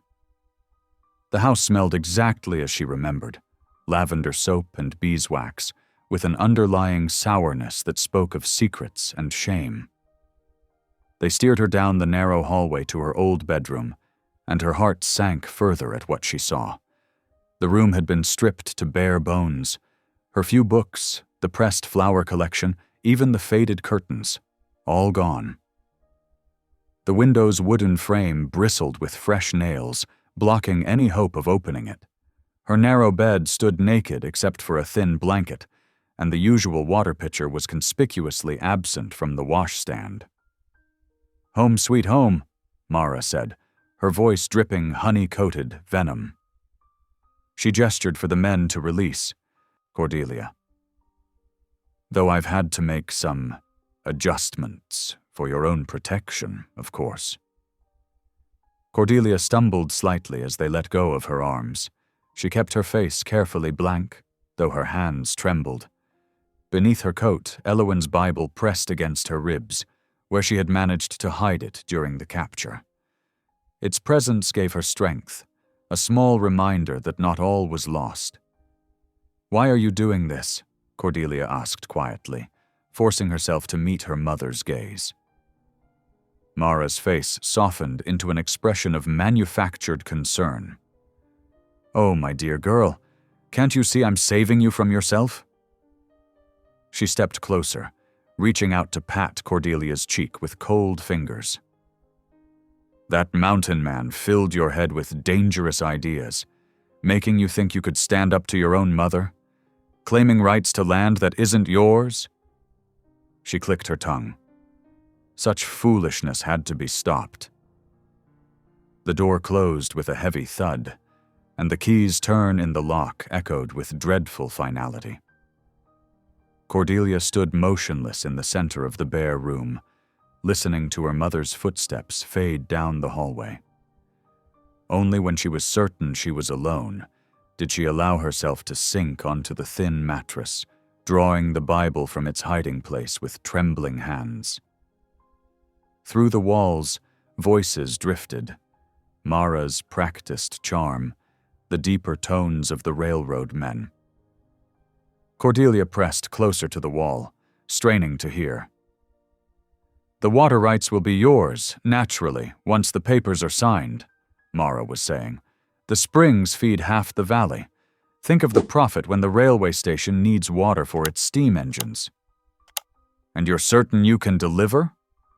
A man's skeptical voice. "What about the girl's claim?" Mara's laugh tinkled like broken glass. "My daughter has no claim. I've secured all the necessary documentation. By this time tomorrow, everything will be properly filed and recorded." Cordelia closed her eyes, clutching the Bible closer. All those days learning from Silas, understanding the true value of the land and water. It couldn't end like this. She wouldn't let it. As evening shadows lengthened across the floor, bootsteps approached her door. The key turned again, and Mara entered carrying a plate with a half slice of stale bread and a small cup of water. "Dinner," she announced, setting it on the bare washstand. "Though you could stand to miss a few meals, in my opinion." Her eyes raked over Cordelia's figure with familiar disgust. "Remember, girl, one sound of trouble from you, and things will become far more unpleasant. The men outside have permission to use whatever force necessary to keep you in line." Cordelia lowered her eyes submissively. "Yes, Mother," she whispered, hearing the words her mother wanted while her mind worked furiously, mapping exits and counting footsteps. "That's better," Mara nodded, satisfied. "Perhaps there's hope for you yet." She paused at the door. "Oh, and don't waste time hoping for rescue. My sources tell me your mountain man friend likely bled out hours ago. Skull fractures can be so unpredictable." The door closed again, leaving Cordelia alone with this fresh horror. She pressed her fist against her mouth, muffling the sob that threatened to escape. Silas couldn't be dead. He was too strong, too careful. But the memory of that last brutal blow, the blood streaming down his face, made her stomach clench with fear. Through her tears, she began to pray, her grandmother's Bible open in her lap. "Please," she whispered, "give me strength. Show me the way." The familiar words brought comfort, and gradually her breathing steadied. She might be alone, but she wasn't helpless. Silas had taught her too well for that. As night settled over the house, Cordelia stayed alert, tracking every sound. The railroad men's boots crunched on gravel as they took up their posts, one by the barn, watching the back of the house, another near the front gate. Every 2 hours, they changed positions, their footsteps growing heavier, less regular as fatigue set in. She pressed her ear to the floorboards, listening to the house's familiar creaks. Mara's bedroom door opened and closed several times before finally remaining shut. The clock in the parlor struck midnight, then 1, then 2. Still, Cordelia waited, gathering her courage, remembering everything Silas had taught her about patience and timing. Through the nailed-shut window, she watched the moon's slow arc across the sky. The guard by the barn had taken to sitting on an overturned bucket, his head nodding. The one at the gate paced with decreasing frequency, stopping longer at each turn. Dawn wasn't far off. The most dangerous hour, when even the most determined watchman struggled to keep his eyes open. Cordelia touched the wooden token at her throat, thinking of Silas, refusing to believe he was gone. She would not let her mother win. She would not let Eloan's legacy be stolen. Shifting quietly on the thin mattress, Cordelia began to plan. The window was sealed, but the door. She ran her fingers along its edge, remembering how the wood swelled in humid weather. If she could work the hinge pins free. She had learned more than just land rights from Silas. He had taught her to observe, to think, to find weakness in any barrier. A coyote's distant howl made her pause, remembering that first night at Silas's camp when the wolves had frightened her. How far she had come since then, from that terrified girl to someone who could face her fears and fight back. She knelt beside the bed, Bible clasped to her chest, and whispered one final prayer. "Give me strength," she breathed, "to do what must be done." Then she rose, moving silently to the door, and began her careful work as the first hint of gray touched the eastern sky. The night sounds continued their steady rhythm: guards' footsteps, crickets chirping, the distant whisper of wind in the pines. But something had changed inside Cordelia. Where fear had paralyzed her before, determination now gave her focus. She thought of Silas, of Elowen, of the land that was rightfully hers to protect. Her mother's final taunt about Silas echoed in her mind, bringing fresh tears, but she wiped them away with a steady hand. If Silas had taught her anything, it was that grief could wait. Action must come first. She touched the Bible's worn cover, drawing strength from its presence, and waited for the perfect moment when dawn's first light would bring the guards' heaviest fatigue. All around her, the house held its breath, waiting for morning. The first hint of dawn painted the eastern sky in pale silver when Cordelia heard the guard's boots crunch away from the gate. Through a crack in the wooden slats nailed across her window, she watched him trudge toward the well, water bucket swinging empty at his side. Her heart thundered in her chest. This was her chance. She had worked all night, using a broken nail file to gradually loosen the window slats just enough. The opening would be tight, another of Mara's cruel jokes about her size, but Cordelia had no choice. She tucked Elowen's Bible securely inside her shawl, took a deep breath, and eased the loosened boards aside. Cool morning air brushed her face as she squeezed through the narrow gap. Her shoulders protested, and splinters caught at her dress, but determination drove her forward. With a final push, she tumbled onto the dewy grass below. For a moment, she lay still, listening for shouts of alarm. Nothing but crickets and the distant rattle of the guard's bucket. Keeping low, Cordelia crept along the house's shadow until she reached the woodshed. Her legs trembled from the escape, but she forced herself to move carefully, remembering Silas's lessons about patience and caution. The thought of him brought fresh pain to her heart. He had to be alive. He had to be. "Miss Harrow!" The whispered voice nearly stopped her heart. Cordelia spun around, ready to run, but found Deputy Frank Graves emerging from the shadowed alley. His weathered face looked drawn with concern, his badge conspicuously absent from his vest. "Please," he said, raising empty hands. "I mean you no harm. I've come to help." Cordelia pressed back against the rough wood of the shed. "Why should I trust you? You've always done Mother's bidding." Shame crossed the deputy's face. "Yes, I have. God help me. I let Mara manipulate me for years. Watched her hurt you, hurt others, all while telling myself I was just doing my duty." He glanced toward the street, then back to her. "But seeing what she did to Silas, hearing her brag about stealing your inheritance, I can't stomach it anymore." "Silas," Cordelia breathed. "Is he truly alive?" Graves nodded. "Badly hurt, but alive. Come with me. Quickly, before the guard returns."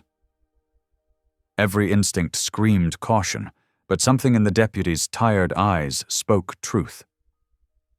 Cordelia took a steadying breath and nodded. Graves led her through the narrow space between buildings, stopping at each corner to check for witnesses. The town was still mostly asleep, only a few early risers visible through lit windows. They emerged onto a quiet back street where 2 horses waited in the shadows. Beside them stood a woman Cordelia recognized, Nina Tala, a Navajo widow who lived on the outskirts of town. Her dark eyes were kind but serious as she helped Cordelia mount. "Silas once helped my family when others wouldn't," Nina explained softly, adjusting the stirrup. "Now we help his friends. He is safe at the blacksmith's shed." Cordelia's heart lifted at this confirmation.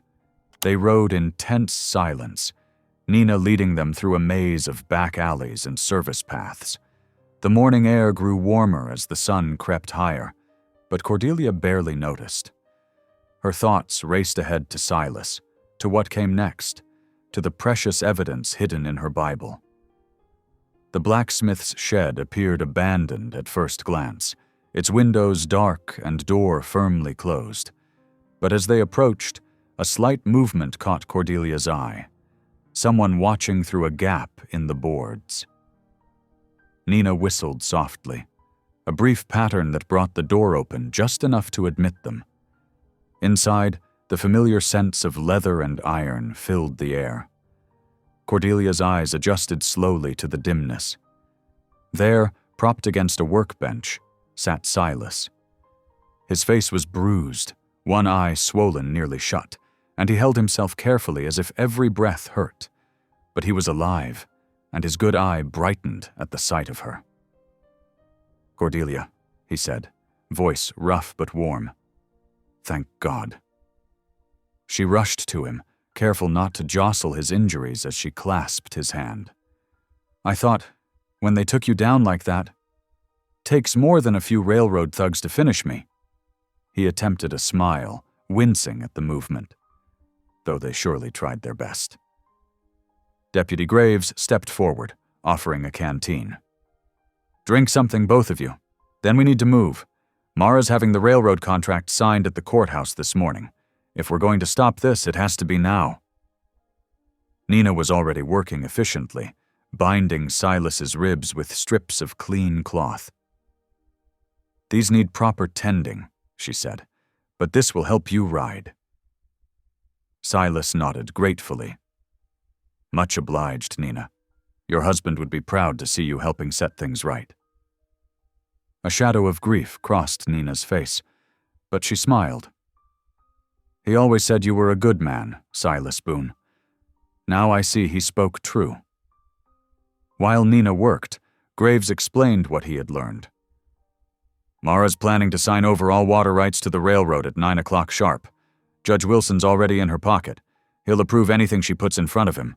But if we can present evidence of fraud before those papers are filed." "We have it," Cordelia said, patting the Bible where it rested against her side. "Mother didn't find everything when she searched me.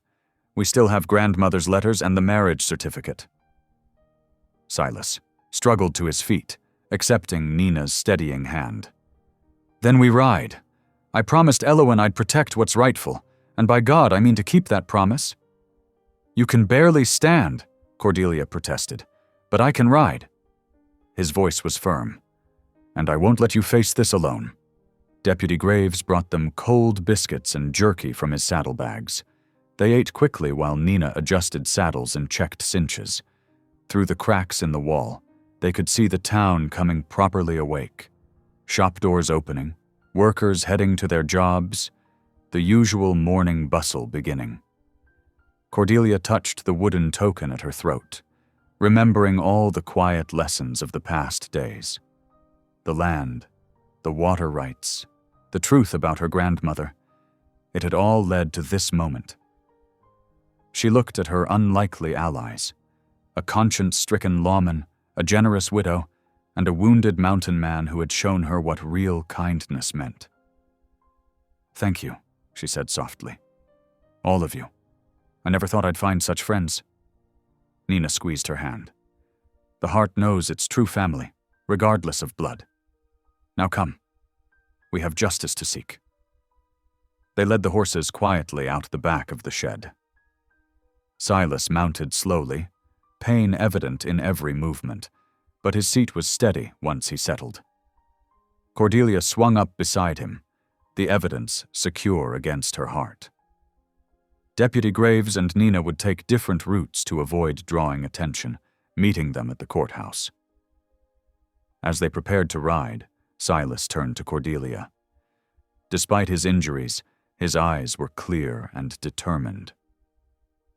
"Whatever happens next," he said quietly, "remember you're not alone anymore. We face this together." Cordelia nodded, feeling stronger than she had in years. The sun climbed higher over Larkspur Ridge as they urged their horses forward toward whatever justice the morning would bring.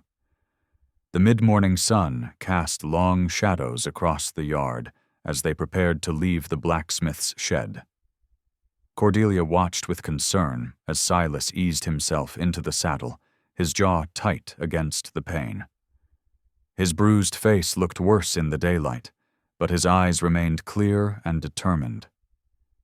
Nina Tala mounted her paint horse with fluid grace, checking the position of her medicine pouch. "I will ride ahead with Deputy Graves," she said softly.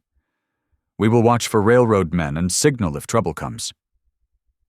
She touched the red bandana at her throat, their agreed-upon warning sign if danger approached. Deputy Graves nodded, adjusting his gun belt. The badge-shaped emptiness on his vest seemed to weigh on him. "Stay 20 paces behind us," he instructed. "If you hear my whistle, take cover immediately." Cordelia guided her horse closer to Silas's mount, ready to steady him if needed. His hands gripped the reins too tightly, knuckles white with strain, but he managed a small smile for her. "Ready?" he asked. "Yes," she answered, though her heart hammered against her ribs. The precious Bible pressed against her side, containing their evidence and hope. They set out single file through the narrow alley behind the blacksmith's shed. Nina led the way, her keen eyes scanning the path ahead. Deputy Graves followed, then Cordelia and Silas bringing up the rear. Their horses' hooves made soft thuds against the packed earth as they wound through the maze of back trails and service paths. When Silas's mount stumbled slightly on loose gravel, Cordelia reached out to steady his reins. He grimaced but nodded gratefully. "I'm sorry," he said after a moment, voice rough with pain. "I should have seen this coming. Should have known Mara wouldn't let go without a fight." "Don't," Cordelia said firmly. "You gave me something far more valuable than safety. You gave me courage, the strength to stand up again after she knocked me down." She guided both their horses around a fallen log. "Everything you taught me about the land, about my grandmother's legacy, that's what helped me survive being locked away. That's what gives me strength now." Silas was quiet for a long moment, studying her face. "You always had that strength," he said finally. "It just needed room to grow." They rode in companionable silence after that, following Nina and Deputy Graves through stands of young aspen and across shallow drainage ditches. The back trails were overgrown in places, forcing them to duck under low-hanging branches. Every so often, Nina would raise her hand in a silent signal, and they would pause while she listened for approaching riders. After about an hour of careful travel, they reached a small creek cutting through a grove of cottonwoods. Deputy Graves dismounted first, scanning the area before nodding that it was safe to stop. 10 minutes, he said quietly. "We all need water, and we should check those documents." Cordelia slid from her saddle, legs slightly shaky from tension. She helped Silas dismount, steadying him when he swayed. His face had grown pale with exertion, but he waved off her concern. "Just need to catch my breath," he assured her. Nina brought them water in a tin cup, while Deputy Graves led the horses to drink. The creek burbled peacefully, its clear water cool and refreshing. Cordelia splashed some on her face, washing away trail dust and helping her focus. She watched Silas do the same, noting how he favored his left side where the railroad men had struck him hardest. Settling on a fallen log, Cordelia pulled out the Bible and carefully opened the oilskin wrapping protecting their precious documents. She spread them across her lap.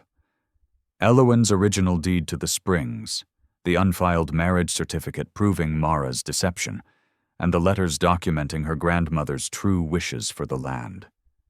"Let me hear what you'll say to the judge," Silas suggested, easing down beside her. "We need your words to be clear and strong." Cordelia took a deep breath, arranging the papers in order. "Your Honor," she began, her voice gaining confidence as she spoke, "I come before you with evidence that Mara Harrow has committed fraud. She was never legally married to my father, as this certificate shows. She forged documents after my grandmother Elowen's death to seize control of the Harrow Springs. These are the original deeds and letters proving my grandmother intended the land for me, her true heir." Silas nodded encouragingly. "Good. Keep it simple. Stick to the facts. What else?" "The railroad's claim to our water rights is based on Mara's illegal authority," Cordelia continued. "She has no right to sell what was never hers. I ask the court to recognize my grandmother's true wishes and restore my rightful inheritance." "Well said," Deputy Graves commented, returning from the horses. "Judge Wilson's not a bad man at heart, just comfortable. Make him uncomfortable enough with the truth, and he'll do right." Nina appeared silently beside them, her dark eyes serious. "We should move soon," she said. "The noon bell will ring before long." They carefully rewrapped the documents and mounted up again. Silas needed help getting into the saddle this time, his injuries clearly paining him more after the rest. But his seat was steady once he settled, and he nodded firmly when Cordelia asked if he was ready. The last leg of their journey took them closer to town, forcing them to move with extra caution. They could see the courthouse roof rising above the trees now, its weathered shingles catching the strengthening sunlight. Nina and Deputy Graves led them on a winding route through the less populated areas, avoiding the main streets where Mara's allies might be watching. As they drew nearer, they could hear voices carrying on the wind, the murmur of a gathering crowd. Cordelia's heart began to race again. She touched the wooden token at her throat, drawing strength from its connection to her grandmother. "Look there," Deputy Graves whispered, pointing through a gap in the buildings. They could see the courthouse steps now. Mara stood near the top, dressed in her finest blue silk, surrounded by railroad men in dark suits. She was smiling, gesturing expansively as she spoke to Judge Wilson. Papers changed hands, pens were uncapped, and the future of the Harrow Springs hung in the balance. The noon bell began to toll, its deep voice rolling across the town. 1, 2, 3. Cordelia straightened her spine with each resonant strike. By the 12th toll, she would need to be ready. "Remember," Silas said softly beside her, "you're fighting for more than land. You're fighting for truth, for justice, for your grandmother's dream of what that place could be." Cordelia looked at her unlikely allies. The wounded mountain man who had shown her real kindness, the native widow who understood loss and healing, the deputy who had found his conscience at last. Their faith in her filled her with calm purpose. "I'm ready," she said, and meant it. Nina pointed to a side street that would bring them to the courthouse steps from an unexpected direction. Deputy Graves would approach from another angle, dividing attention. The noon bell continued its steady count as they moved into position.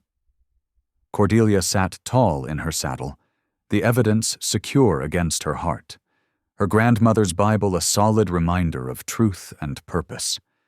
The moment of confrontation was nearly at hand. Whatever came next, she would face it with courage, dignity, and the strength of those who stood beside her.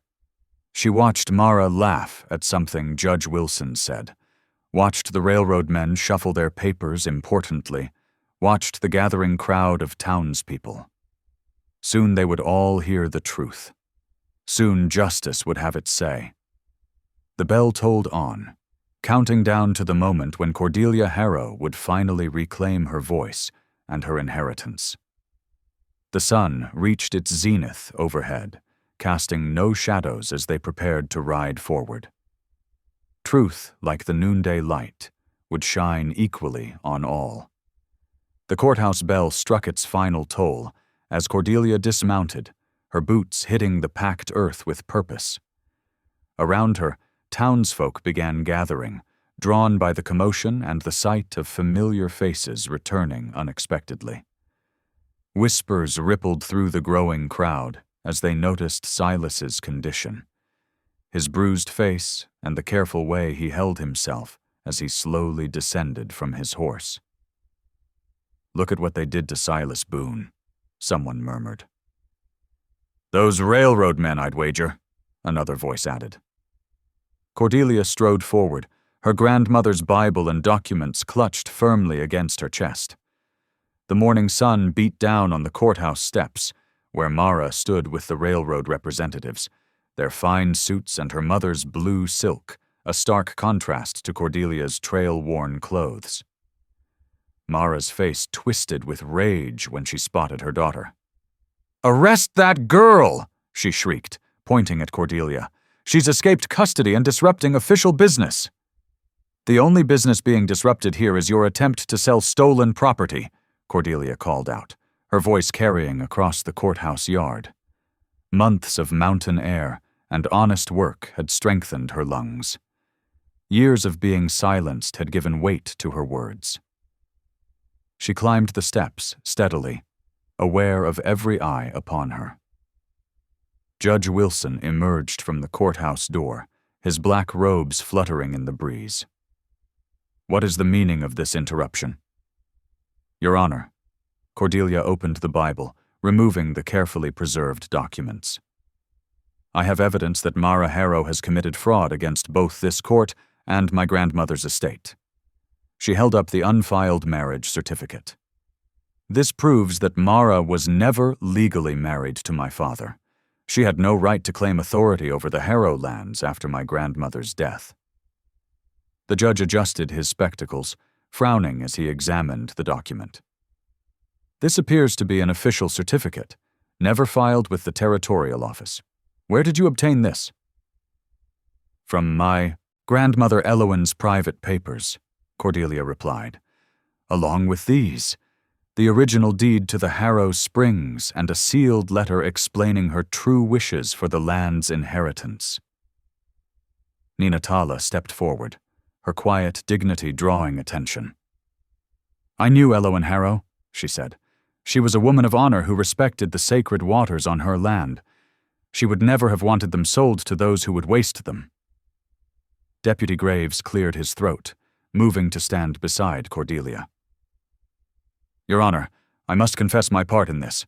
I helped Mara Harrow hide evidence of her deception, turned a blind eye when she forged documents. I was wrong." He squared his shoulders. "She threatened to ruin my family if I didn't cooperate, but I can't stay silent any longer, not when she's trying to steal a young woman's rightful inheritance." Mara's face had grown pale with fury. "These are lies! That mountain savage has corrupted my daughter's mind. Silas Boone kidnapped her, filled her head with fantasies." "I made a promise to Elowen Harrow," Silas interrupted, his voice rough but steady as he gripped the courthouse railing. "She knew her daughter-in-law's greed would endanger everything she'd built. Asked me to watch over her granddaughter, protect her interests until she was ready to claim them." He met Mara's glare without flinching. "I've kept that promise." Judge Wilson's hands trembled slightly as he read through the documents. Sweat beaded on his brow despite the cool morning air. "These papers appear legitimate, but I'm afraid the railroad's claim has already been processed." "Tell them, Wilson," a gravelly voice called from the crowd. "Tell them how the railroad men visited you last week, how they threatened to expose your gambling debts if you didn't approve their water rights claim." The judge's face reddened. More voices joined in. We've all seen how Mara Harrow treats her daughter. Elowen would never have wanted this. The railroad's been bullying everyone. Cordelia opened her grandmother's Bible to a marked page. Your Honor, my grandmother highlighted these words, "The truth shall set you free." She believed in justice, in doing what's right even when it's difficult. Her voice grew stronger. I stand before you now, asking you to honor that same principle. The railroad's claim is based on fraud. Their contract with Mara Harrow is worthless because she never had the authority to sell what was never hers. The crowd pressed closer, their energy shifting from curiosity to determination. The railroad men began to look uncomfortable, exchanging glances and shuffling their feet. Judge Wilson dabbed his forehead with a handkerchief, looking from the documents to the crowd to Mara's furious face. "The girl can barely manage herself," Mara shrieked, making a last desperate attempt.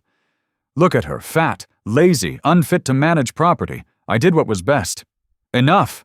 The judge's gavel cracked against the courthouse railing. "I've heard. Enough."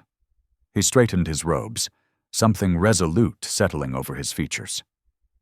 The evidence before me clearly shows that Mara Harrow's claim to the Harrow estate was obtained through deception. Her subsequent attempt to sell water rights to the railroad syndicate is therefore invalid. A murmur of approval rippled through the crowd. The judge continued, his voice growing stronger. "I hereby declare all contracts and agreements made by Mara Harrow regarding the Harrow Springs null and void. Furthermore, based on these documents and witness testimony, I recognize Cordelia Harrow as the rightful heir to her grandmother's estate, with all associated water and property rights restored to her immediate possession." "No!" Mara lunged forward, reaching for the papers in the judge's hands. "You can't. Remove that woman from my courthouse," Judge Wilson ordered sharply. Two deputies stepped forward, taking Mara's arms as she continued to protest. "And send word to the territorial marshal about these allegations of document fraud and witness intimidation." The railroad men were already retreating, their contracts and promises dissolving like morning mist. The crowd's mood had turned celebratory, with people pressing forward to congratulate Cordelia and welcome her back. Nina touched Cordelia's arm gently. "Your grandmother would be proud," she said softly. "You've honored her memory well." Silas managed a smile, despite his injuries. "Told you truth would win out." Cordelia clutched her grandmother's Bible close, feeling the weight of everything that had changed. The morning sun caught the courthouse windows, filling them with light, as if Elowen herself were smiling down on this moment of justice restored. The courthouse steps emptied slowly as the deputies led Mara away, her protests fading into the morning air. The railroad men gathered their papers with tight faces, mounting their horses without a word. Without valid water rights, their plans had crumbled like dry creek beds in August. Cordelia watched them go, her grandmother's Bible pressed against her chest. The weight of everything, the confrontation, the victory, the weeks of fear, suddenly pressed down on her shoulders. Her knees buckled slightly, the world tilting sideways. "Easy now," Silas murmured, his steady hand catching her elbow despite his own injuries. "You've done the hardest part." Nina Tala appeared at her other side, dark eyes concerned. "Come," she said softly. "You need rest and quiet." Deputy Graves led the way through the back streets, past curious onlookers and whispered conversations. The whitewashed walls of the church rose before them, its wooden steps worn smooth by years of faithful feet. Pastor Whitlow stood in the doorway, his weathered face kind as he ushered them inside.